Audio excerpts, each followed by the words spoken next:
Has llegado a un lugar donde el miedo respira y la oscuridad camina a tu lado. Si continúas escuchando, dale like a este video y suscríbete ahora mismo, porque ya es tarde. Ellos saben que estás aquí. Ahora sí, comencemos. En Catemaco hay lugares donde la gente del pueblo no va. No porque estén prohibidos por ninguna autoridad ni porque haya señales que lo indiquen, sino porque hay un conocimiento que se transmite de generación en generación, que no está escrito en ningún lado, pero que todo el que creció ahí lleva incorporado en el cuerpo desde chico, sobre qué lugares se respetan y cuáles no se pisan sin una razón suficientemente buena y sin la preparación adecuada. Los turistas no saben eso, y los que vienen de fuera con esa curiosidad específica que genera Catemaco en cierto tipo de personas, esa mezcla de fascinación y de incredulidad que los lleva a querer acercarse a lo que el lugar tiene de oscuro, sin terminar de creer que ese oscuro es real, tampoco lo saben. O lo saben y no les importa, porque la distancia entre saber algo intelectualmente y sentirlo en el cuerpo es enorme, y solo se cierra cuando ya es tarde para que sirva de algo. Hay una casa en las faldas del Cerro Mono Blanco que los habitantes de Catemaco conocen.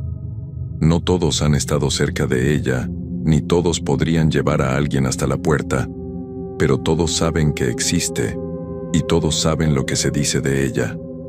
Se dice que lleva décadas siendo usada para rituales que no son los que se muestran a los visitantes, los de adentro, los que no tienen audiencia ni propósito turístico, los que se hacen en silencio y en oscuridad con una intención que no necesita testigos, porque su único propósito es que funcionen. Se dice que la casa tiene memoria, que guarda lo que se hizo en ella durante todos esos años de la misma manera en que la tierra guarda lo que se entierra, sin deshacerlo, sin olvidarlo, solo manteniéndolo ahí disponible para quien sepa activarlo. Y se dice que quien entra a esa casa sin haber sido invitado, sin tener el conocimiento para protegerse, sin entender lo que ese espacio es y lo que contiene, sale diferente a como entró, si es que sale. Esta es la historia de Ignacio Peralta Montes, 42 años, originario de Coatzacoalcos, Veracruz, que llegó a Catemaco en un viaje de fin de semana con amigos y que tomó una decisión una noche que cambió todo lo que vino después. Yo no era de los que creen en estas cosas.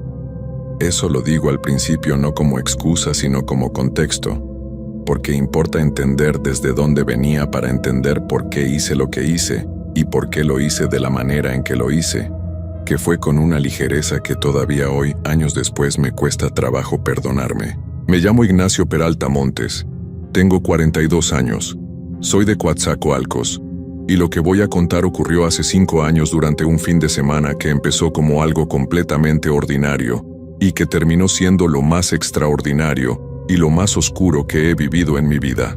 Era un viaje de 4 amigos, todos de Coatzacoalcos, todos con trabajos estables, todos en esa etapa de la vida en que uno ya pasó los 30 y todavía no llega a los 50, y tiene esa energía específica de quien quiere experiencias que salgan de la rutina sin que eso implique ningún compromiso permanente. El tipo de viaje que se organiza en un grupo de WhatsApp un jueves y se hace el fin de semana siguiente sin mucha planeación previa. Catemaco fue idea de Rodrigo, que era el más inquieto de los 4, y que tenía esa manera de proponer cosas que hacía que dijeran que sí antes de haberlo pensado bien. Nos vendió el viaje como algo entre turismo y aventura. La laguna, la gastronomía, los brujos que eran una atracción en sí mismos aunque ninguno de nosotros se los tomara en serio, y la posibilidad de vivir algo que pudiéramos contar después. Esa última parte, la posibilidad de vivir algo que pudiéramos contar después, fue exactamente lo que nos metió en el problema. Porque lo que uno busca cuando quiere una historia que contar generalmente es algo con suficiente intensidad para ser interesante, pero sin consecuencias reales. Y esa combinación no siempre está disponible en Catemaco de la manera en que uno la imagina desde afuera. Llegamos un viernes por la tarde, los 4 en la camioneta de Rodrigo, con una hielera en la parte trasera y esa energía de inicio de viaje que hace que todo parezca prometedor. Catemaco nos recibió con ese olor particular que tiene, a lago y a selva, y a algo más que no sé describir mejor que como presencia, y que yo en ese momento atribuí simplemente a la humedad del ambiente y a la vegetación densa. La primera noche fue exactamente lo que habíamos buscado. Cena junto a la laguna, bebida, conversación, recorrido por el malecón. Nos cruzamos con grupos de turistas similares al nuestro y con algunos locales que nos miraban con esa mezcla de familiaridad y distancia que tiene la gente de los pueblos turísticos hacia los visitantes de fin de semana. Todo ordinario. Todo exactamente como uno espera que sea. El sábado fuimos al mercado, compramos artesanías, hicimos el recorrido en lancha por la laguna que incluía la parada en la isla de los monos. Comimos pescado con el olor del lago de fondo. En la tarde, visitamos a un brujo que hacía limpias para turistas, un hombre joven que tenía más de artista que de lo que los nombres que usaba para describirse sugería, y que nos hizo una demostración que nos entretuvo sin que ninguno de los cuatro la tomáramos en serio. Rodrigo compró un amuleto. Carlos se tomó una foto con el brujo para subirla a redes. Ernesto y yo esperamos afuera fumando y comentando en voz baja sobre la industria del turismo místico. Todo seguía siendo ordinario. Todo seguía siendo la historia que uno cuenta en el trabajo el lunes siguiente con humor y con esa distancia cómoda del que observó algo curioso sin involucrarse de verdad. El problema empezó en la noche del sábado. Habíamos cenado. Habíamos bebido lo suficiente para que la guardia bajara sin llegar a un estado que justificara las decisiones que tomamos después. Estábamos en el cuarto del hotel hablando de qué hacer con las horas que quedaban de la noche, cuando Rodrigo sacó el teléfono y nos mostró algo que había encontrado durante la tarde mientras nosotros descansábamos. Era un hilo en un foro de internet sobre lugares prohibidos de Catemaco. Alguien había publicado información sobre la casa del Cerro Mono Blanco, con una descripción de su ubicación y con varias respuestas de personas que decían haber intentado llegar sin conseguirlo, que el camino era difícil de encontrar de noche, que el lugar en sí no tenía nada de espectacular desde afuera, pero que desde adentro, según los que decían haber entrado, era diferente en una manera que ninguno de ellos describía con precisión, como si les faltaran palabras o como si prefirieran no usarlas. Rodrigo nos miró a los tres con esa sonrisa suya que significaba que ya había tomado una decisión y que solo estaba esperando que los demás se subieran. Le dije que no me parecía buena idea. Ernesto dijo que a él tampoco.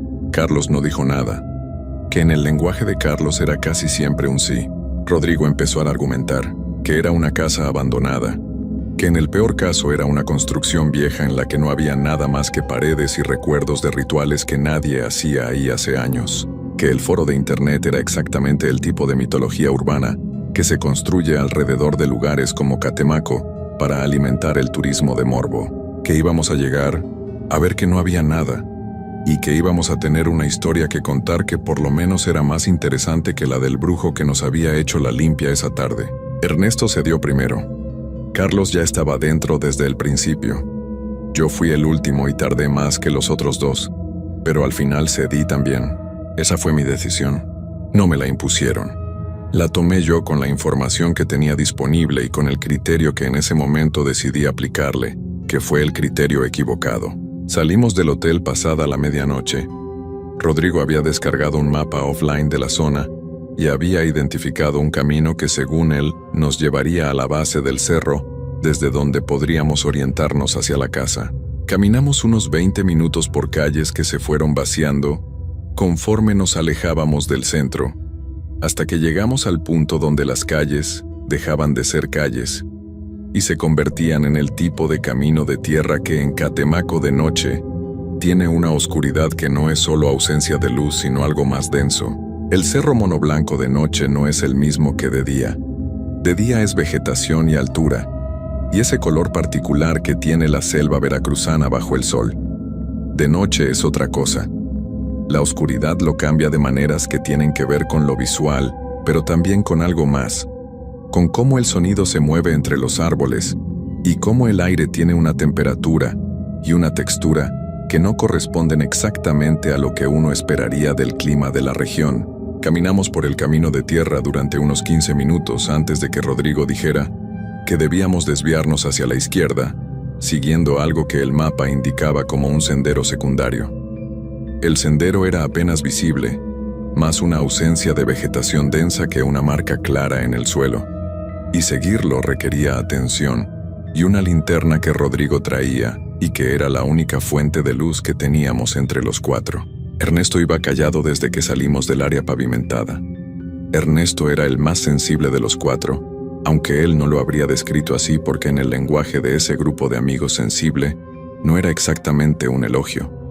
Era simplemente el que notaba cosas antes que los demás, y que a veces lo decía y a veces no, dependiendo de si pensaba que lo iban a tomar en serio. A mitad del sendero se detuvo.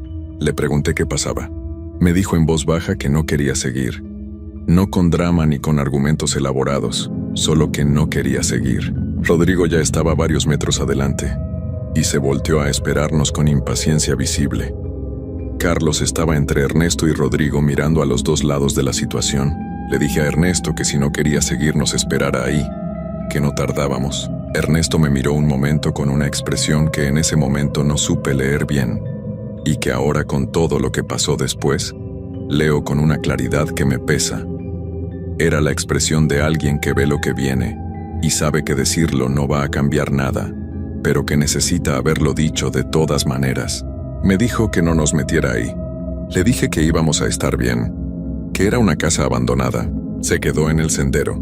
Los otros tres seguimos. La casa estaba aproximadamente a 200 metros del punto donde Ernesto se había detenido. La vimos antes de llegar porque tenía una forma que se distinguía de la vegetación circundante incluso en la oscuridad.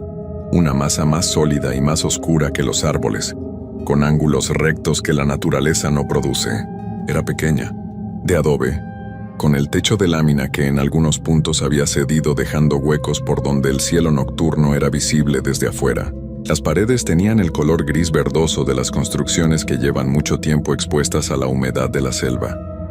No había puerta visible, solo un marco de madera oscura con un hueco donde la puerta debería haber estado. Rodrigo llegó primero. Alumbró con la linterna hacia el interior desde el umbral sin entrar todavía. Me acerqué a su lado y miré. El interior era una sola habitación. Piso de tierra, paredes con manchas de humedad y con algo más que en ese momento atribuía graffiti, aunque con la luz de la linterna no podía ver bien qué era. En el centro del cuarto había una estructura baja, como una mesa pero más pequeña, y sin las proporciones exactas de una mesa, hecha de piedra o de cemento, que tenía encima cosas que no identifiqué bien desde la distancia. Rodrigo entró. Carlos lo siguió de inmediato, con esa manera suya de seguir a quien tomaba la iniciativa sin procesar del todo lo que estaba siguiendo. Yo me quedé un momento en el umbral. Hay personas que describen ese tipo de momento con palabras que hablan de premoniciones o de señales que el cuerpo manda antes de que la mente procese algo. Yo no voy a usar esas palabras porque en ese momento lo que sentí no fue nada tan claro, ni tan útil. Fue simplemente una incomodidad vaga, del tipo que uno tiene en lugares que huelen a cerrado y a húmedo y a tiempo acumulado, sin nada específico que señalar como razón para no entrar. Entré. El olor adentro era diferente al de afuera. Tenía capas que el olor de la selva húmeda no tiene. Tierra, sí, y humedad, pero también algo quemado que no era reciente, y algo más que no tenía referencia en ningún olor que yo pudiera nombrar. Algo orgánico y viejo que la linterna de Rodrigo no iluminaba, sino que parecía concentrar en los rincones que no alcanzaba. Rodrigo estaba junto a la estructura del centro examinando lo que había encima con la linterna. Carlos miraba las paredes. Me acerqué a Rodrigo. Lo que había sobre la estructura no lo voy a describir en detalle completo, porque hay partes que prefiero no revivir, y partes que doña Esperanza, que fue la persona que me ayudó después en todo esto, y a quien llegaré más adelante en la historia, me dijo que era mejor no reproducir con palabras. Lo que sí puedo decir es que eran objetos que evidentemente habían sido puestos ahí con intención, con un orden que no era aleatorio aunque yo no supiera leer ese orden, y que algunos de ellos tenían una antigüedad visible mientras que otros eran claramente recientes. Esa última parte me pegó de una manera que las anteriores no. Reciente significaba que alguien había estado ahí no hace años, sino hace poco. Que esa casa no era una reliquia abandonada, sino un espacio en uso activo, que simplemente no estaba siendo usado en ese momento. Le señalé eso a Rodrigo. Le dije que nos fuéramos. Rodrigo estaba sacando el teléfono para tomar fotos. Le dije de nuevo que nos fuéramos, con más énfasis esta vez. Carlos se volteó desde las paredes y me miró con una expresión que no era exactamente miedo, pero que tampoco era la expresión despreocupada que había traído desde el hotel. Me dijo que las paredes tenían cosas escritas. Me acerqué. Las marcas que yo había atribuido a graffiti desde el umbral no eran graffiti. Eran escritura, sí, pero no el tipo de escritura de alguien que pasa y deja su nombre o un mensaje. Era otra cosa. Símbolos que yo no reconocí mezclados con texto en español, que tampoco reconocí como parte de ningún idioma ordinario aunque estuviera en español. Frases que cuando las leí de manera fragmentaria no producían significado coherente, pero que producían algo más difícil de describir. Una incomodidad específica que iba más allá de lo que el cerebro procesa como lenguaje. Le dije a Rodrigo por tercera vez que nos fuéramos. Esta vez no era una sugerencia. Rodrigo había tomado varias fotos ya. Me miró con esa expresión que tenía cuando alguien interfería con algo que él había decidido hacer, una mezcla de impaciencia y de ligero desdén, y me dijo que esperara un momento más. En ese momento escuché algo. No era un sonido de animal, ni de viento, ni de ninguna fuente natural que yo pudiera identificar. Era un sonido que venía del exterior de la casa, del lado del cerro.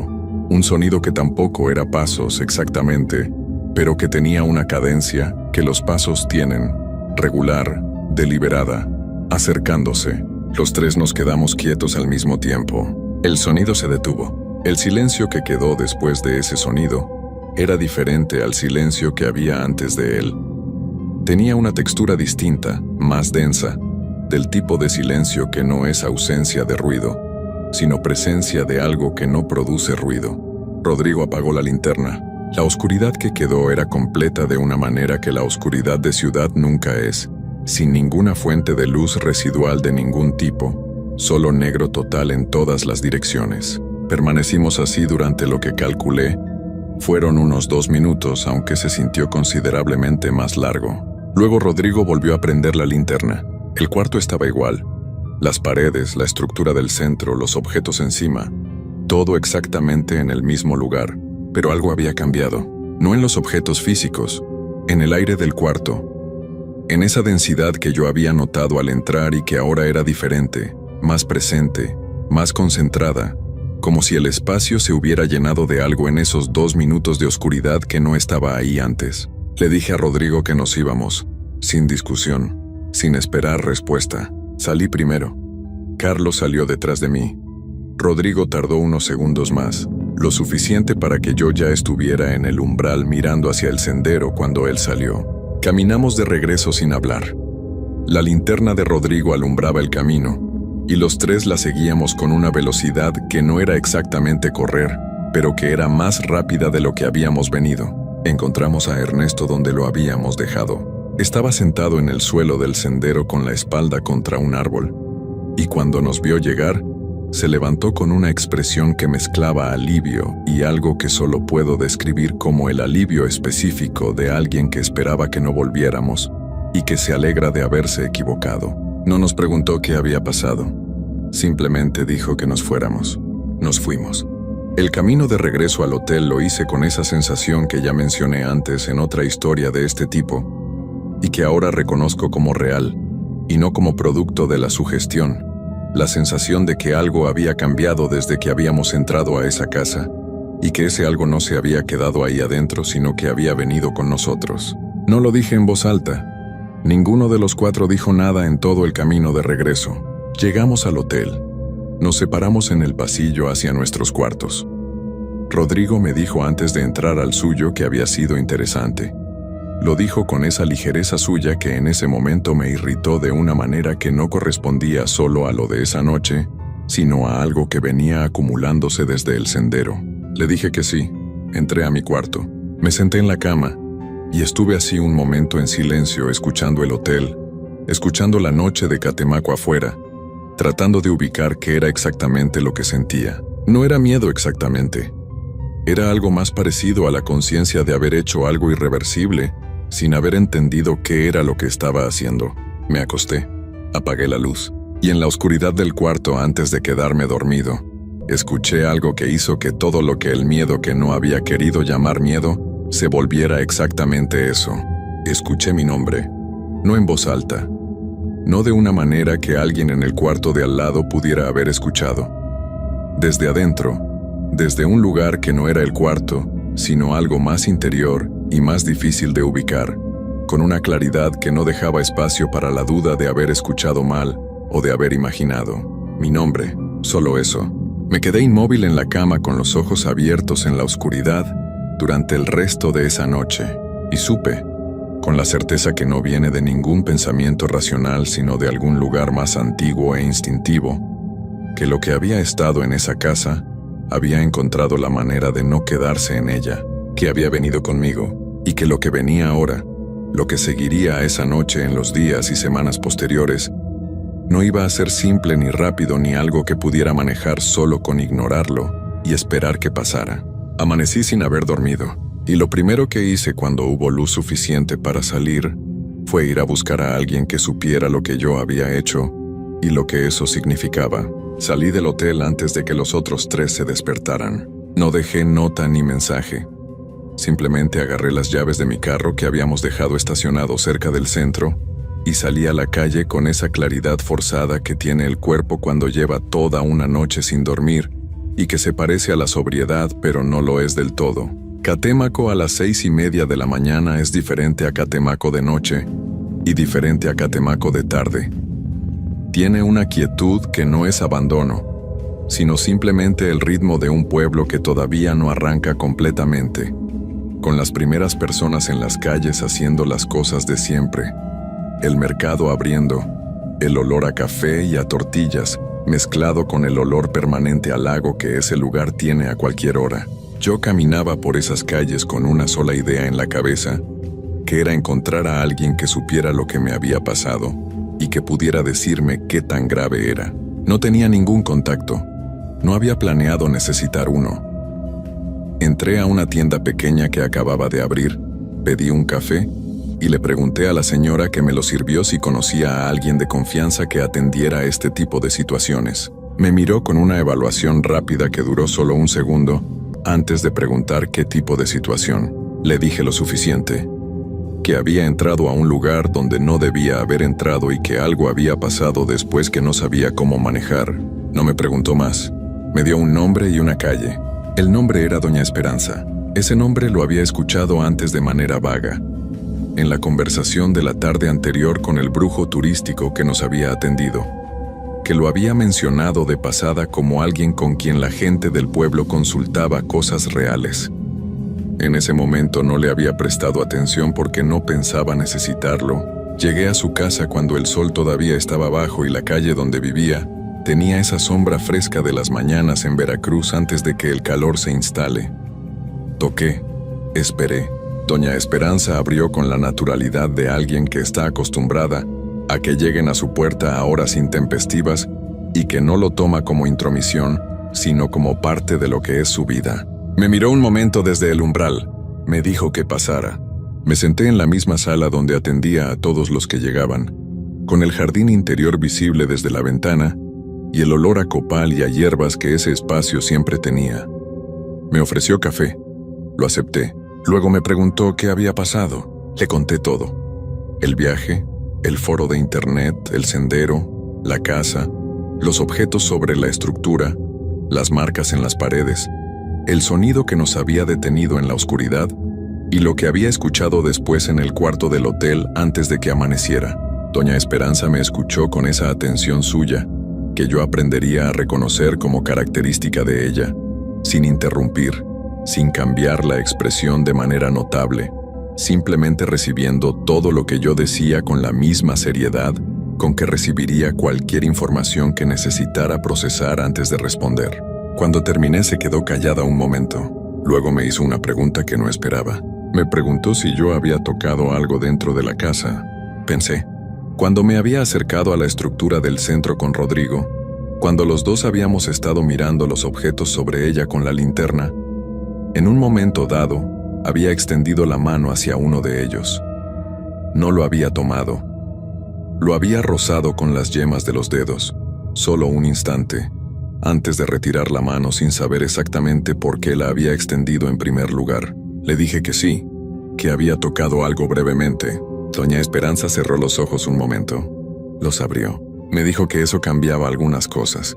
Le pregunté en qué sentido. Me dijo que entrar a un espacio de ese tipo sin protección ya era suficientemente serio, que el espacio de la Casa del Cerro era uno de los más cargados de la región, que lo que se había hecho ahí durante décadas había dejado algo en las paredes y en el piso, y en el aire de ese lugar que no desaparecía entre un ritual y otro, sino que se acumulaba, que para alguien sin ninguna preparación, sin ninguna protección, sin ningún conocimiento de lo que estaba entrando, el solo hecho de haber estado en ese espacio ya creaba una apertura, pero que tocar uno de los objetos del altar era diferente, que esos objetos no eran decoración ni reliquia, eran herramientas activas de trabajo que absorbían y retenían la intención de los rituales en los que habían sido usados, que tocar uno de ellos con las manos desnudas en ese espacio era como insertar un cable en un enchufe sin saber a qué red estaba conectado ese enchufe.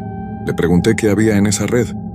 Me dijo que eso era lo que necesitaba revisar antes de poder decirme más, que lo que yo había descrito, el nombre escuchado desde adentro antes de dormirme, era consistente con varias cosas posibles y que sin una revisión directa no podía ser más específica. Me pidió que me pusiera de pie y me quedara quieto en el centro de la sala. Hizo lo mismo que yo había leído que hacían estas personas en otras historias que había escuchado o leído sin creerles demasiado.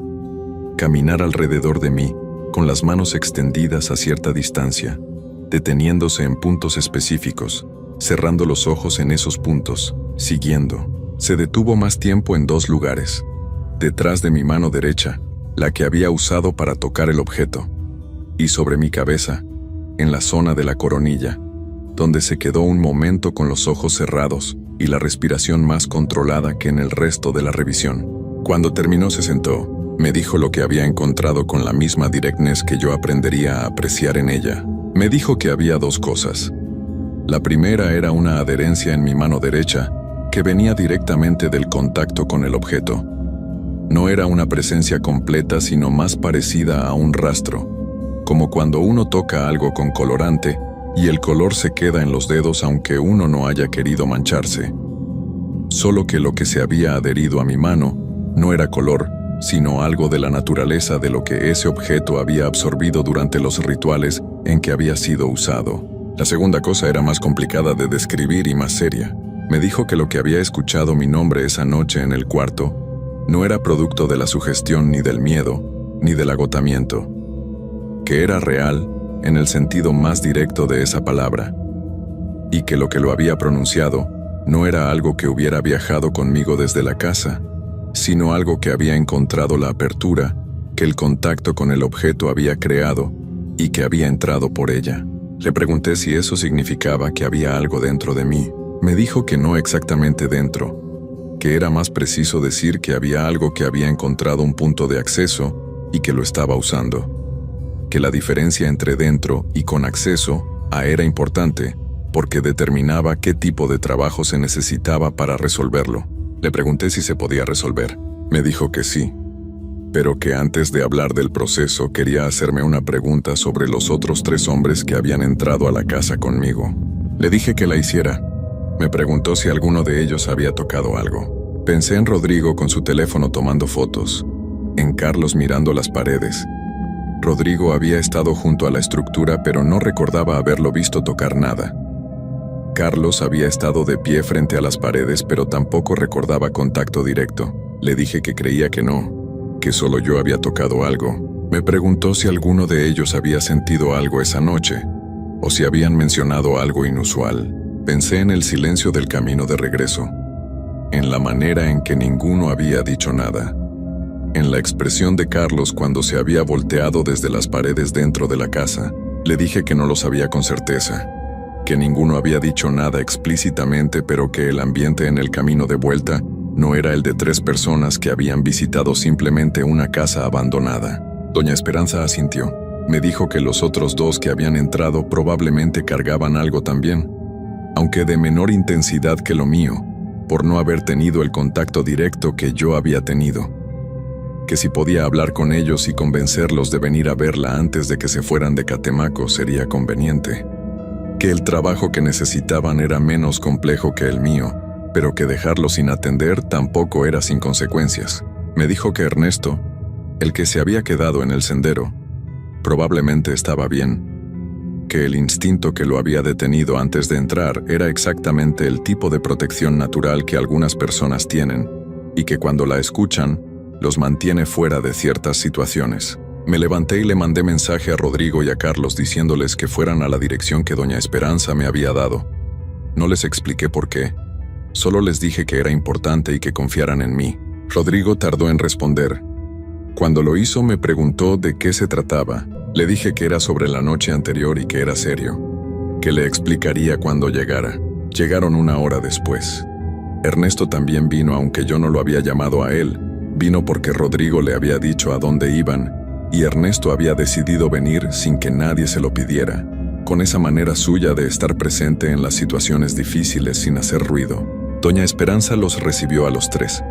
A Rodrigo y a Carlos los revisó de la misma manera que me había revisado a mí. A Ernesto también, aunque yo le había dicho que él no había entrado. Cuando terminó con los 4 nos habló a todos juntos.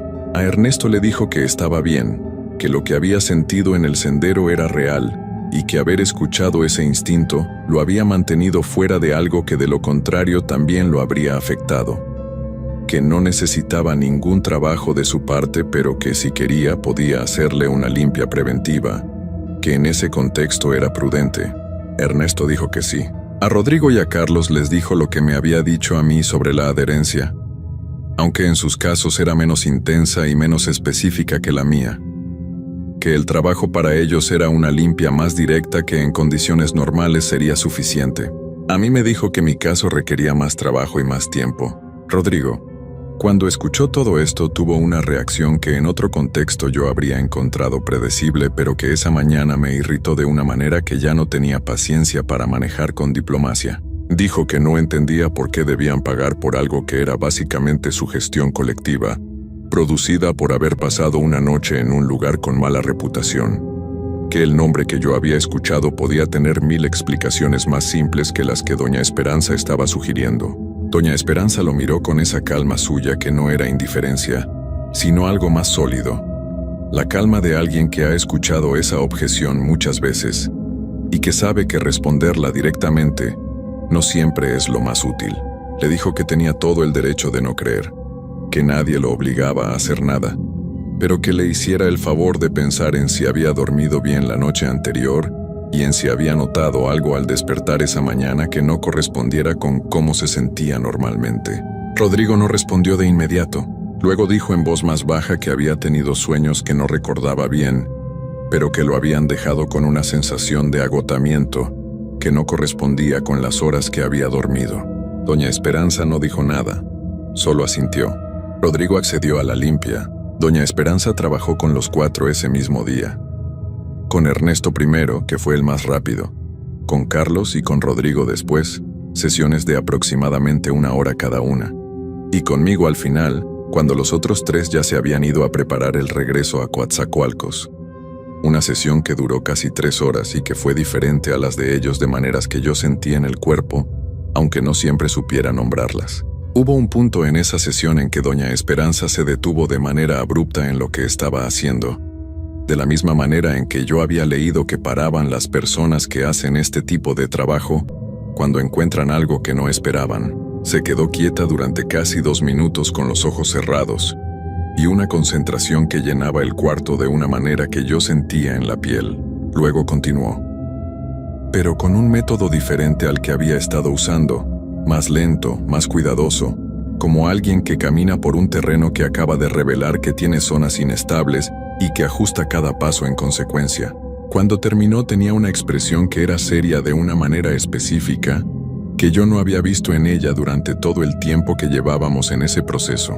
Le pregunté qué había encontrado. Me dijo que lo que yo había tocado en esa estructura no era un objeto ordinario de ritual, que había objetos en esos altares que eran simplemente herramientas, que habían sido cargados con intención durante los trabajos, pero que entre trabajos estaban básicamente inertes. Y había objetos que eran otra cosa, que habían sido preparados de una manera específica para ser receptores permanentes, que mantenían activo lo que habían absorbido de manera continua, y no solo durante los rituales. Me dijo que el objeto que yo había tocado era de ese segundo tipo. Le pregunté qué significaba eso en términos de lo que me había pasado a mí. Me dijo que significaba que lo que había entrado por la apertura que ese contacto había creado no era un residuo ni un rastro.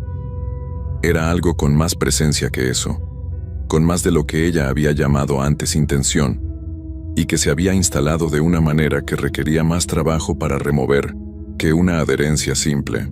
Le pregunté si podía removerlo completamente. Me miró un momento antes de responder.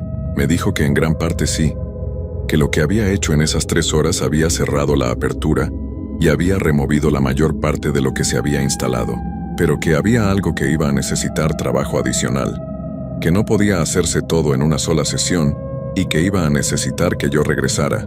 Le pregunté cuántas veces.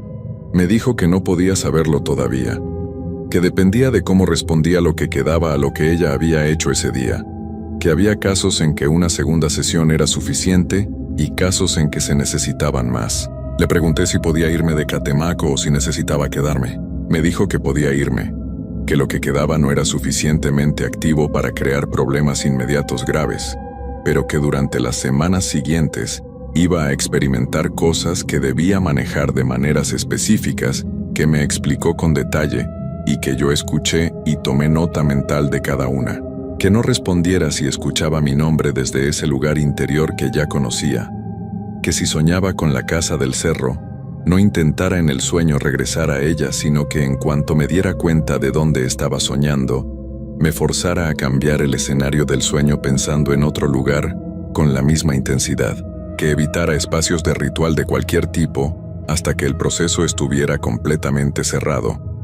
Que no hablara de lo que había pasado con personas que no tuvieran ninguna comprensión de estas cosas, porque la energía de la incredulidad de otros podía complicar un proceso que requería cierta coherencia interna para funcionar. Me fui de Catemaco ese domingo por la tarde en el carro con los otros 3.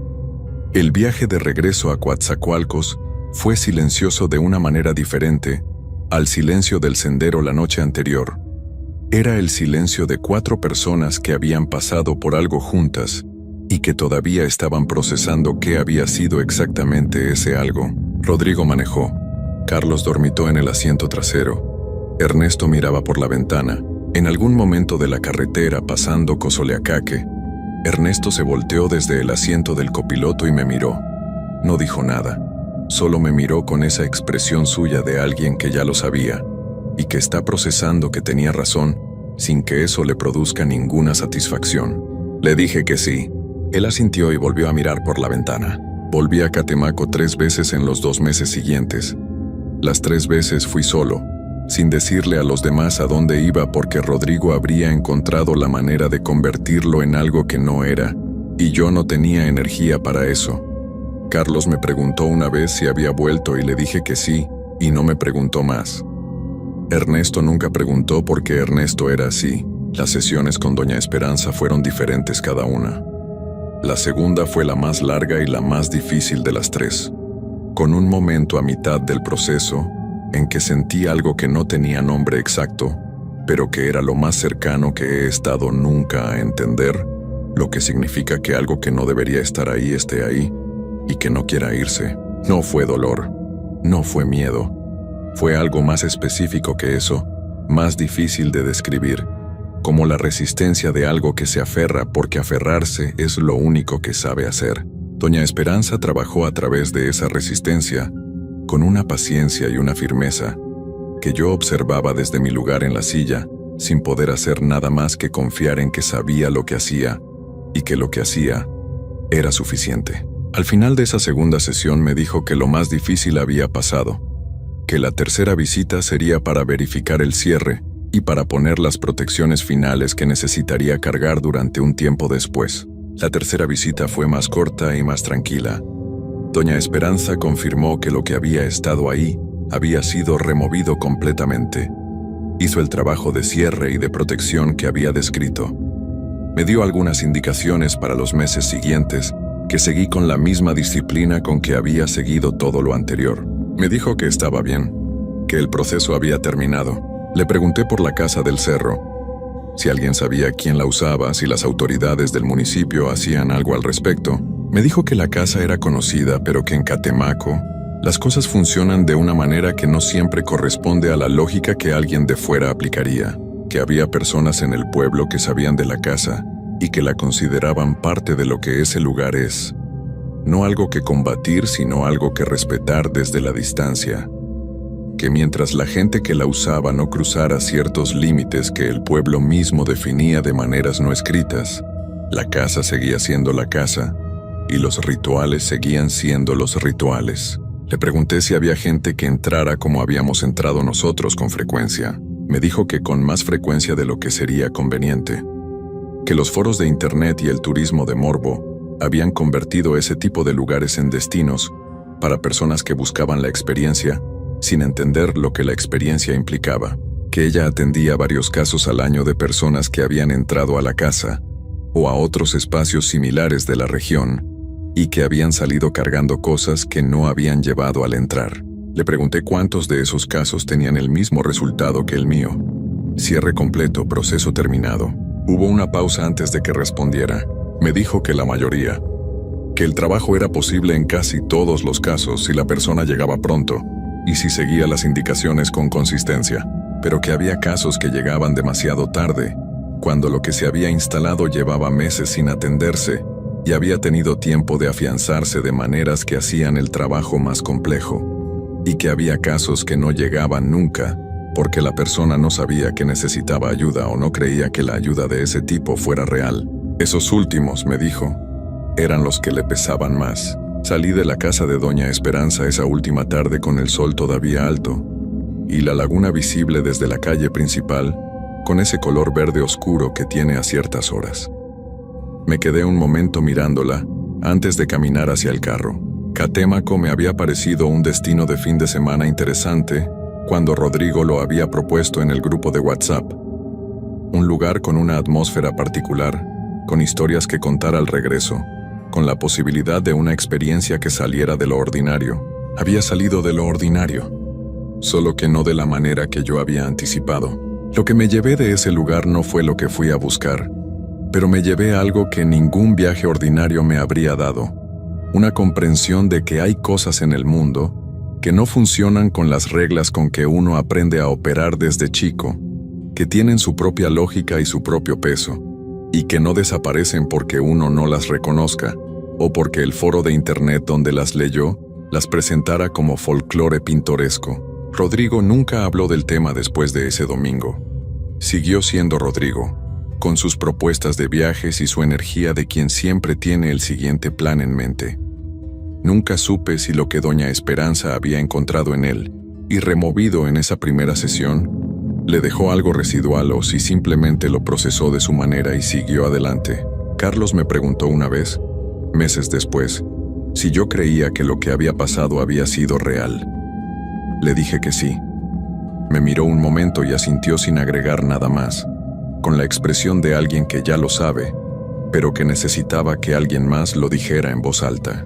Ernesto nunca preguntó. Ernesto seguía siendo Ernesto. Hay una cosa que Doña Esperanza me dijo en alguna de esas visitas, que no recuerdo exactamente en cuál, pero que cargué conmigo desde entonces y que sigo cargando. Me dijo que los lugares como la Casa del Cerro no son peligrosos por las historias que se cuentan de ellos, ni por la reputación que tienen en los foros de internet, ni por el morbo que generan en cierto tipo de visitantes.